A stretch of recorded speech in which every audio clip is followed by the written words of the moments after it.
감사합니다. 여러분, 모든 사람은 그 시대의 문화의 산물입니다. 사람은 그 시대의 산물이라는 거죠. 그 시대의 아들들이라고 말합니다. 여러분, 문화는 그 사회의 생활 양식이자 상징 체계가 문화입니다. 매슈 아놀드라고 하는 이 문학 비평가는 이 문화를 인간의 사고와 표현에 뛰어난 정수라는 짧은 문장으로 정의를 했습니다. 인간의 사고, 인간의 철학, 인간의 사상, 그 사상과 철학과 그 사고를 통해서 표현해내는 것이 문화다. 그 표현해낸 뛰어난 작품들이 문화다라고 하는 거죠. 이 컬처라고 하는 경작하다는 뜻에서 나왔는데 라틴어 컬투스에서 유래했습니다. 문화는 자연의 상태의 사물에, 자연의 상태에 있는 그 사물 가운데 인간이 어떤 작용을 통하여 그것을 변화시키거나 새롭게 창조해내는 것을 문화라고 합니다. 저와 여러분은 21세기의 AI 시대를 살아가고 있습니다. 인공지능의 시대, 그리고 이제 로봇과 같은 기계적 인간과 함께 살아가는 시대를 살아가죠. 반려견과 함께 집에서 함께 살고 또 로봇과 함께 이제 앞으로 함께 일을 하고 살아가는 그런 인공지능의 시대에 우리는 살아가죠. 이 문화 속에 우리는 노출되어 있고 어느 누구도 예외 없이 모든 사람은 지금 21세기의 문화 속에 산물이 우리 인간, 저와 여러분들이죠. 인간이 한 사회의 구성원이 된다는 것, 한 사회의 구성원이 된다는 것은 이미 존재하는 삶의 양식 그리고 상징 체계를 이렇게 배우고 습득하여 나의 것으로 만들면서 그 삶의 양식과 상식 체계가 가지고 있는 그 사회의 질서, 규범, 가치를 그대로 따라 사는 것이 우리의 사회적 인간, 문화적 인간이라고 말하죠. 오늘 본문을 이해하기 위해서는 당시 사울이 살았던 문화적 배경을 이해하고 이 말씀을 들을 때 더 훨씬 더 잘 이해되고 말씀의 뜻이 잘 전달될 것입니다. 바울 사도가 지금은 사울이라는 그 청년이 바울로 바뀌기 전에 바울 사도가 살았던 그 당시 문화는 크게 두 문화입니다. 헬레니즘 문화와 헤브라이즘 문화, 이 두 가지로 표현이 가능합니다. 헬레니즘 문화라고 하는 것은 그리스 로마라고 하는 그 나라를 중심으로 해서 인간 중심, 지식을 중심으로 인간의 이성을 중심으로 한 모든 사고 체계의 중심에 가운데 인간을 두는 거죠. 그래서 프로타고라스는 인간이 만물의 척도다. 인간은 만물의 척도다. 모든 기준을 인간을 기준으로 삼고 판단하고 서로 기준점을 삼는다는 거죠. 이것이 이것과 비례해서 헤브라이즘이 있습니다. 히브리 민족을 중심으로 한 신중심, 모든 생각과 사고 체계의 중심에 하나님이 야훼 하나님을 중심에 두고 살아가는 그런 민족, 이것이 헤브라이즘이라고 그러죠. 헤브라이즘 문화. 그러니 인간 중심의 이 헬레니즘과 헤브라이즘 신중심의 이 문화가 자연적으로 충돌할 수밖에 없지요. 이 두 문화가, 두 문명이 충돌하는 지점이 바로 유대 예루살렘 지역이었습니다. 당시 그리스 로마의 로마가 그 지역을 통치를 했기 때문에 그리스 로마가 통치하면서 황제 숭배 사상, 황제를 신으로 모시는, 인간을 신으로 숭배하도록 강요하는 그런 로마가 통치가 있었습니다. 그러니 당연히 하나님 중심으로 살았던 헤브라이즘의 사람들에게 당연히 반란이 일어나고 기존의 종교를 탄압하게 되겠죠. AD 37년에서 41년 동안 4년 동안 통치했던 로마 황제 칼리굴라가 예루살렘 성전 안에 가장 깊은 곳에 지성소 안에 자신의 초상화를 거리려고 했습니다. 얼마나 많은 반대가 있겠습니까? 나중에 보겠지만 이 칼리굴라라고 하는 이 황제가 지성소 안에 자신의 초상화를 걸어놓고 걸려고 할 때 유대교에서 기존의 종교적 신념을 가지고 있던 유대교 사람들이 엄청난 반격을 가하죠. 그러면서 또 탄압을 하기 시작합니다. 그리고 AD 64년에 네로 황제 때는 박해가 더욱 심하여 가고, 이 박해로 인해서 바울 사도와 베드로 사도가 순교하게 되는 그 1세기에 있는 문화, 이 두 문화가 있었습니다.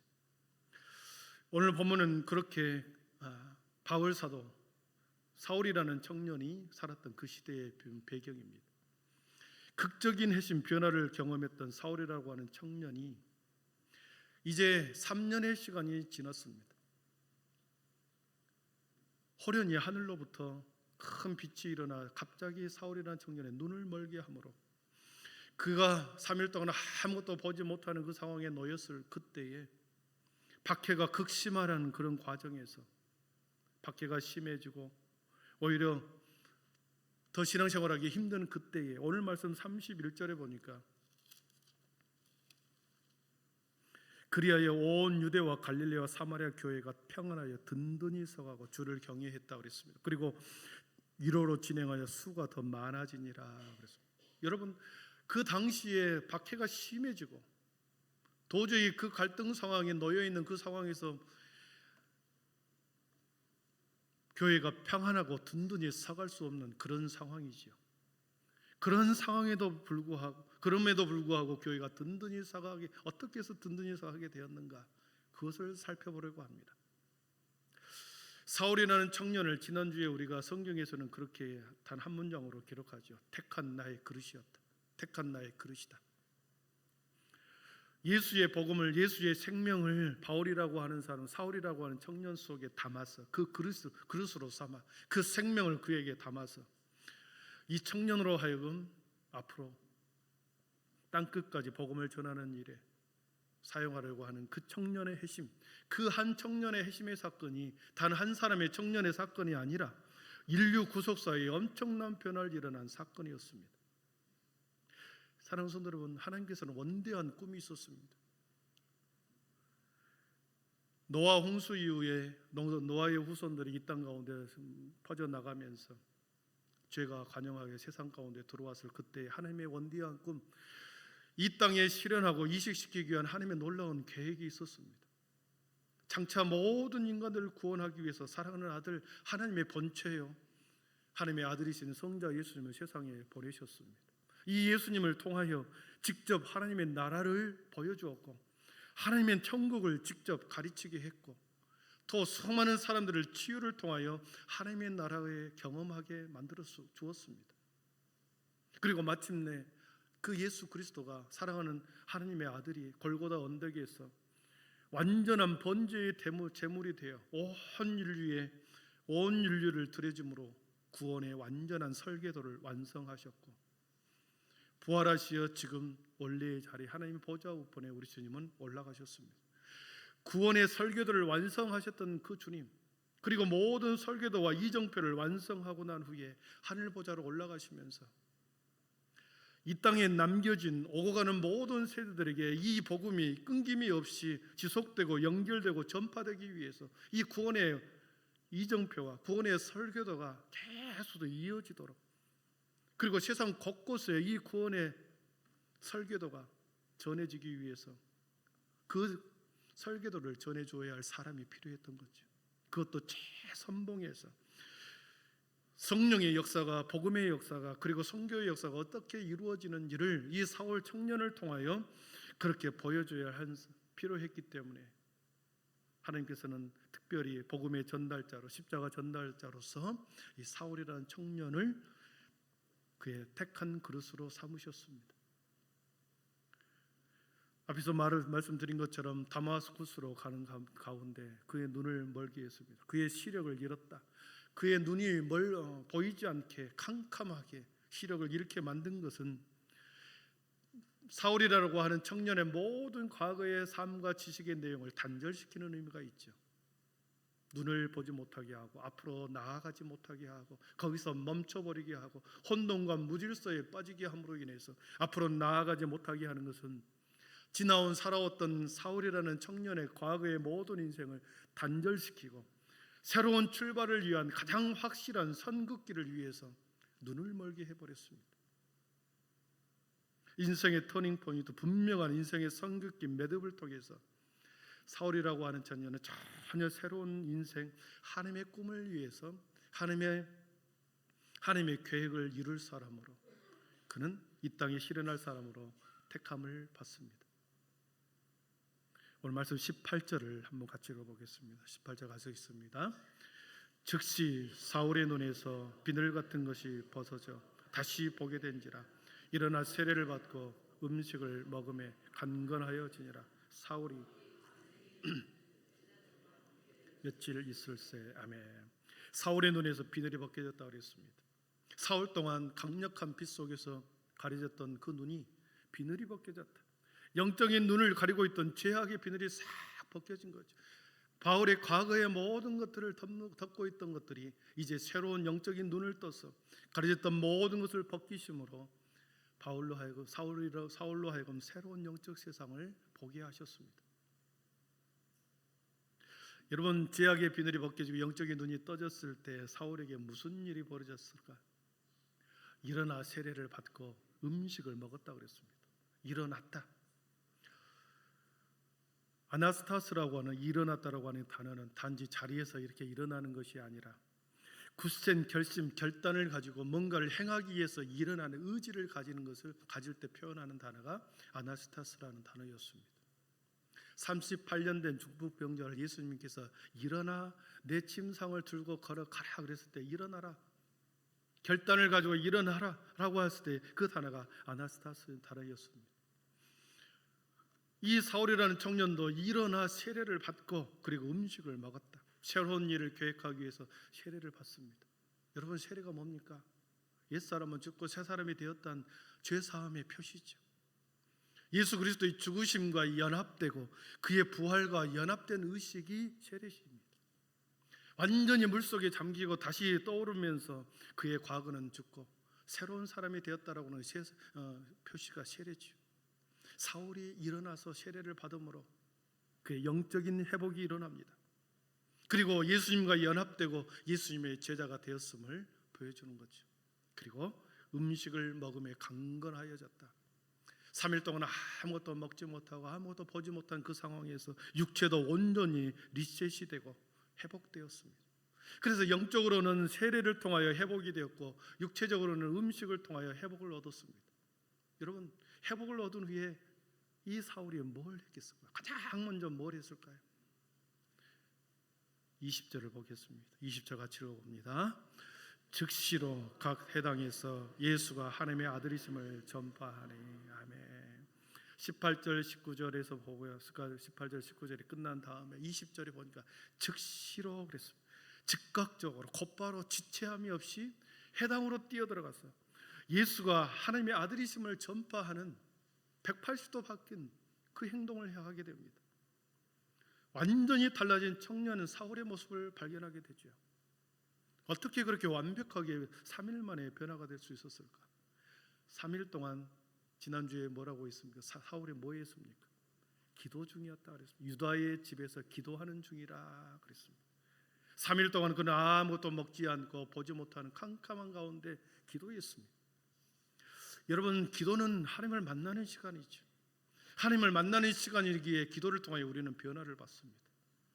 기도라는 방편을 통하여 우리는 하나님과 접속하는 시간이 기도의 시간입니다. 컴퓨터를 켜고 인터넷에 접속하는 순간에 수많은 정도, 무한한 정보에 우리는 접속하게 되죠. 마찬가지입니다. 우리의 영혼을 각성시켜 깨워 기도의 자리에서 기도의 세계로 들어가 하나님과 접속하는 그 순간 하나님의 무한하심, 하나님의 전능하심, 하나님의 무궁한 세계에 우리는 접속하게 되는 거죠. 기도는 그런 것입니다. 기도를 통하여 우리의 내면을 하나님 앞에 보여주고 기도를 통하여 하나님의 마음을 전수받는 그 순간이 기도의 시간입니다. 여러분, 내가 내 삶과 인격이 조금씩 매일 변한다고 하는 것은 기도를 하고 있다는 것을 의미합니다. 그러나 변화가 없다. 기도를 건성으로 하고 있는 거죠. 기도를 통하여 나를 돌아보고 하나님의 뜻에 나를 고정시키는 순간이 기도의 순간이죠. 그래서 3일 밤낮 기도함으로 사울은 하나님 앞에 굴복합니다. 완전히 꼬꾸러지는 변화를 경험하죠. 그의 변화는 비늘이 벗겨지는 그 순간적으로 즉각적인 행동으로 나타나는데 즉시로 각 해당에서 예수가 하나님의 아들을 전파하러 뛰어들어갑니다. 놀라운 일이죠. 우리 21절을 함께 읽어보겠습니다. 21절입니다. 듣는 사람이 다 놀라 말하되 이 사람이 예루살렘에서 이 이름을 부르는 사람을 멸하려던 자가 아니냐. 여기 온 것도 들어가고자 함이 아니냐 하더라. 여러분, 며칠 만에 180도로 바뀌는 그 사람을 의심할 수밖에 없지요. 나를 잡으러 온 거 아니냐. 무자비하게 핍박했던 그들, 악명 높았던 사울의 청년의 이름을 그들은 기억하고 있었고 그들이 회심히 했다는 것을 의심할 수밖에 없죠. 의심의 눈초리로 볼 수밖에 없죠. 그런데 사울은 변명하지 않고 내가 회심했다라고 하는 것을 이러쿵저러쿵 그렇게 고주할 미주할 간증하지 않고 그렇게 사람들이 의심하는 그때 사울은 22절에서 이렇습니다. 22절 같이 읽어봅니다. 사울은 힘을 더 얻어 예수를 그리스도라 증언하여 다메섹에 사는 유대인들을 당혹하게 하니라. 아멘. 여러분, 사울은 힘을 더 얻었다 그랬습니다. 힘을 더 얻었다. 전도는 이런 것입니다. 예수가 하나님의 아들이신 것을 전하는 것이 전도입니다. 아들을 낳으리니 그 이름을 예수라 하라. 그 예수는 자기 백성을 그들의 죄에서 구원할 자이심이니라. 그래서 예수는 구원자거든요. 예수는 그리스도요. 그리스도는 구원자라는 뜻이고 자기 백성을 죄에서 구원할 자이신 그 예수를 전하는 것, 그리스도 그 예수가 하나님의 아들이심을 전하는 것, 그것이 바로 전도이죠. 복음을 전하는 전도하는 우리의 모습을 보고 사람들이 손가락질할지 모르겠습니다. 옛사람의 나의 모습을 보고 너가 어떻게 전도하는 나의 모습을 보고 마치 사울을 보는 것처럼 우리를 보는 사람이 있을지도 모르겠습니다. 그러나 힘을 더 얻어 예수를 그리스도로 증언하는 것, 이게 전도자의 모습이죠. 여러분, 사울에게 단지 복음을 전하는 데에서 사명만 주는 것이 아니라 그 전도를, 그 사명을 감당할 능력도 하나님께서는 사울에게 주십니다. 여러분, 내가 준비되었다, 내가 복음으로 잘 갖추어졌다, 그 이후에 전도하겠다, 내가 모든 것이 잘 준비되고 말씀으로 충만하게 잘 되면 내가 봉사하고 교사가 되겠다, 이렇게 말하는 사람들이 있습니다. 겸손이 아니라 오히려 책임을 회피하는 것이죠.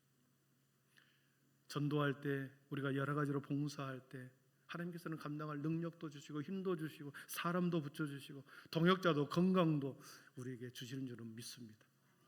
내 힘으로가 아니라 성령의 힘을 얻어서 복음을 전하는 그 사명, 사울이 우리에게 보여준 모습이었습니다.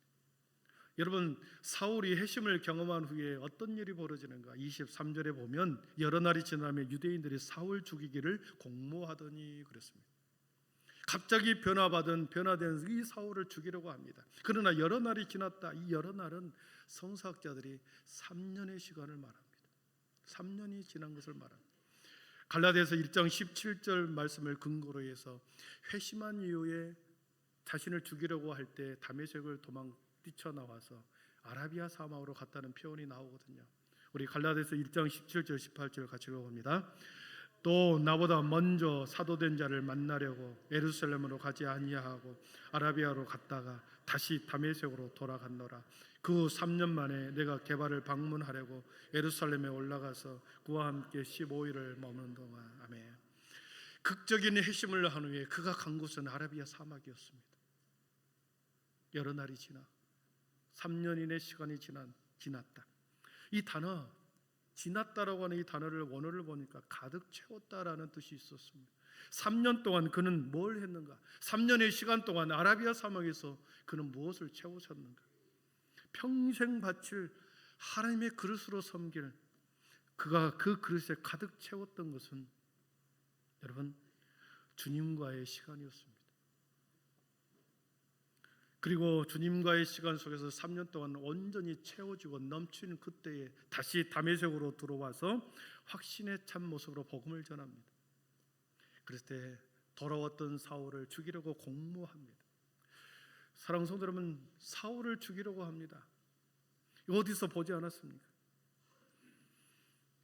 스데반 집사를 죽이면, 스데반 집사를 제거하면 사마리아 땅으로 복음이 전해지지 못할 것이라는 사단의 계략이 여기에서도 또 등장합니다.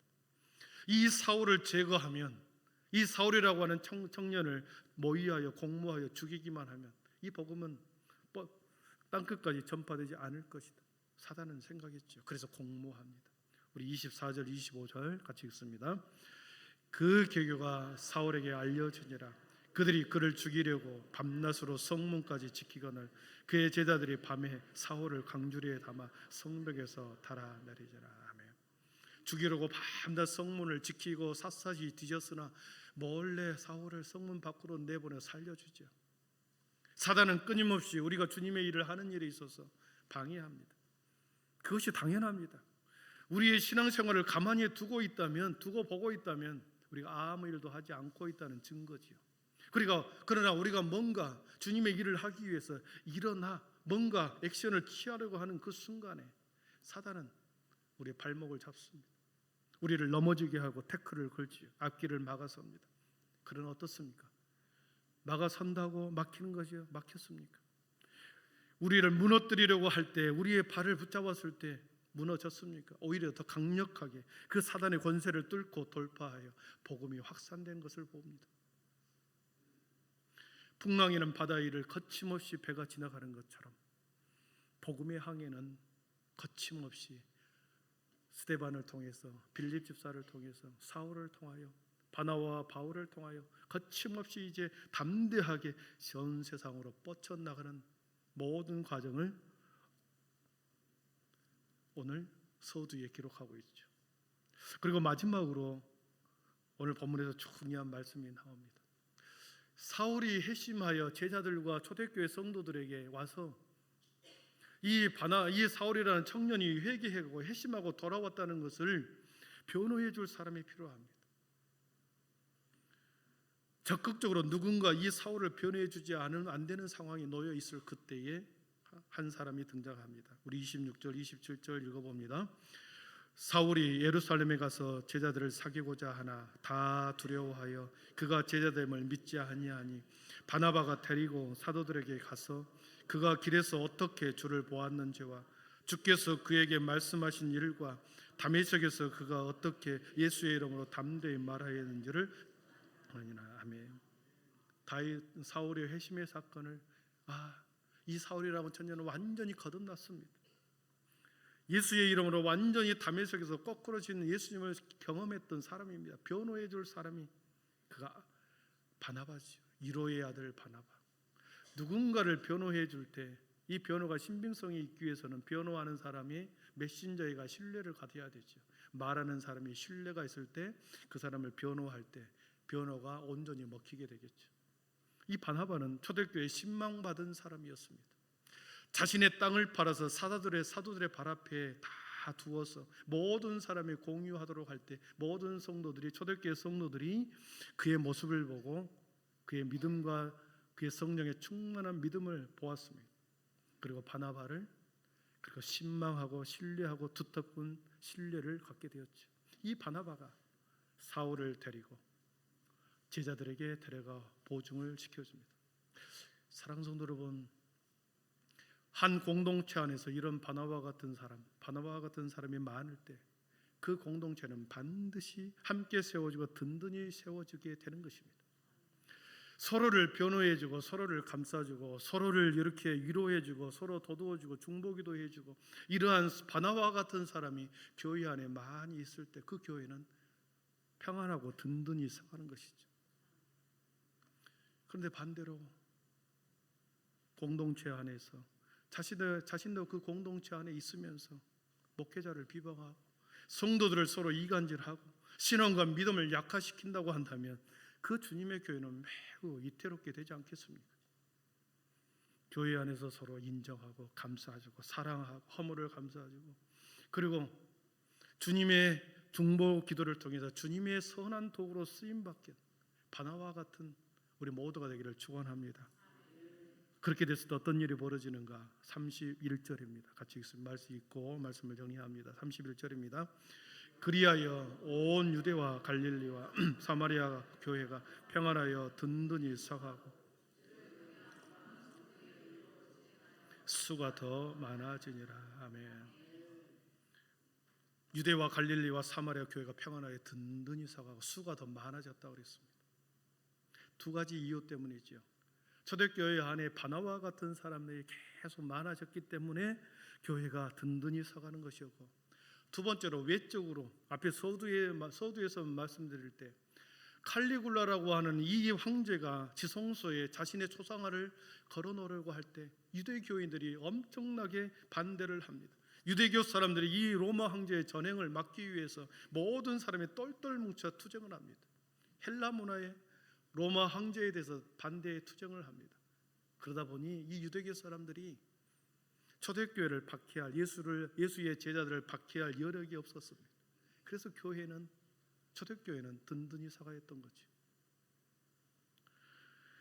사랑하는 성도 여러분, 초대교회는 세워진 지 10년도 안 되는 신생교회입니다. 바람이 불면 꺼지는 와야 될 것 같은 초대교회, 위태위태한 교회였습니다. 그러나 하나님께서는 아나니아와 삽비라를 통해서 교회의 순결성을 지키기 위해서 일벌백계하여 두 부부를 헌금을 가지고 장난치는 그들에게 일벌백계로 다스렸고, 순교의 제물로 스데반을 희생시켰지만 그 바톤을 빌립 집사를 통해서 다시 복음을 사마리아 땅에 전파하게 하였고, 마침내 주님의 택한 그릇 사울이라는 청년을 준비하여 땅끝까지 복음을 준비할 하나님의 그릇을 준비하였습니다. 사울을 죽이려고 하는 수많은 음모 속에서도 하나님께서는 그를 온전히 피하여 복음의 문을 활짝 온 세상에 열으셨습니다. 사랑하는 성도 여러분, 복음의 여정은 곧 믿음의 사람들의 신앙의 여정과 같습니다.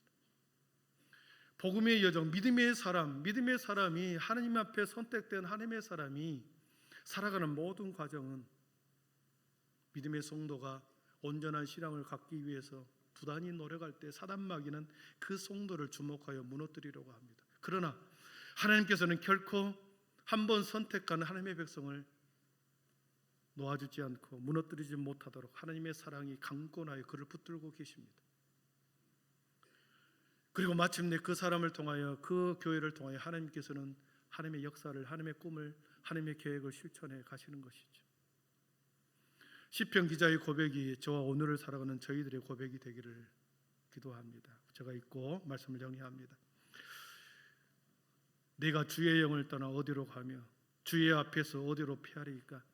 내가 하늘에 올라갈지라도 거기 계시며 수월에 내 자리를 펼지라도 거기 계시니이다. 내가 새벽 날개를 치며 바다 끝에 가서 거주할지라도 거기서도 주의 손이 나를 인도하시며 주의 오른손이 나를 붙드시리이다. 아멘. 사랑하는 성도 여러분, 사명의 자리를 피하지 마십시오. 그 자리를 떠나면 더 안전하고 더 행복하고 더 편하고 더 기쁜 일이 있을 거라고 생각할지 모르겠습니다. 그러나 하나님의 백성이 그 자리를 떠나는 그 순간에 창피함과 모멸감만 당합니다. 오직 순종하여 주를 따를 때 가정도 내 인생도 믿음의 여정과 함께 걸어갈 때 오늘 말씀처럼 평안하여 든든히 서가게 될 것이고, 또한 우리 교회도 그렇게 주님의 여정을 따라갈 때 우리 교회도 든든히 평안히 서가게 될 줄 믿습니다. 복음의 여정을 바울 사도와 사울과 함께 살펴보면서 우리의 믿음의 여정을 다시 세워가기를 축원합니다. 기도하겠습니다.